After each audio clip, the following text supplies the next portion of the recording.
Hey everyone, my name is Dan Peterson and I'm an advanced trainer for the Nurtured Heart approach.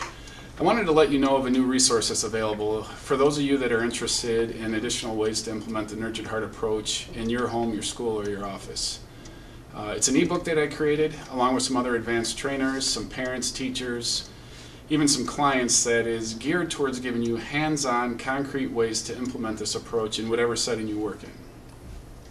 So what I've done is I've kind of surveyed some people, I've talked with some people, I've observed some classrooms, and just kind of came up with some really easy ways that you can start implementing this approach in whatever setting you work. And what I wanted to show you real quickly is a picture of a classroom that I think really captures one of the key tenets of the Nurtured Heart approach, which is the adults, the significant people in kids' lives as being the ultimate entertainment center, or be the prize, or even this concept of we are the toys, where toys are us.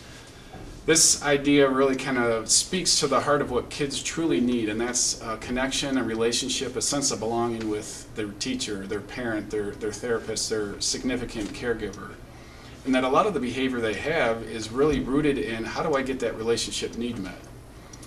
This classroom that I'm about to show you, I think, really encapsulates a teacher who truly understands that their mission, their primary purpose as a teacher is to be that ultimate entertainment center.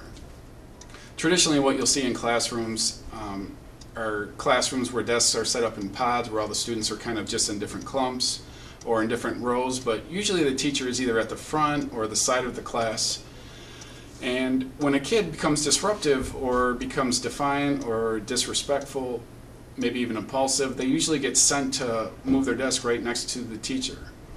And although this makes sense because the teacher really wants to keep a closer eye on the student, it sends a really conflictual message to the kid. And that message is, I am more available, I pay more attention, you get to be close to me when you make a mistake.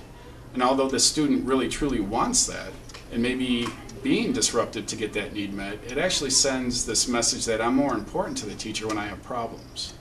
So I wanted to show you a quick picture of this classroom that I think really confronts that issue in a way that helps kids get their needs met, helps the teacher be the prize, and helps download to the kids that they are important, that they can get their needs met whenever they need to and however they need to. So let me move out of the way. We'll talk a little bit about this classroom.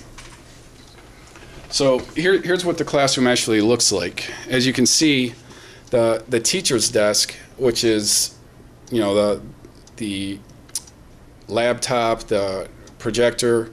It's kind of hard to see because there's a lot of things in the way, but really what he has decided to do is say that I'm going to be the center of this classroom. I'm going to actually make it the norm where the desks that you can see, I think there's actually 1, 2, 3, 4, 5, 6, 7 desks that are actually bumped up against his.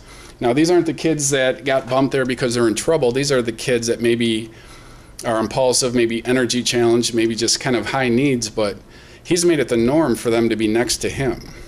He's made it the message that I know you have more needs, you might need more of my attention, but it's not because you're in trouble, it's because that's your need, and I welcome that need, and I want to be here and be available to you. And if you kind of scroll out, you can see the surrounding desks in that horseshoe shape, where it's normal. It's everybody's facing the teacher, everybody's in a community, everybody is right next to the teacher in the sense that here you are in my classroom, you have my undivided attention. And the message that is real clear to the kids is, you're not here because you're in trouble, you're here because you have value and you have importance, and I know that I have a really gift that I have to offer you, and that's my relationship. And this teacher, I don't know that they intentionally set the classroom up, but I think it's a real perfect example of what you can start to do and start some ideas that you can start to generate by thinking as being the prize.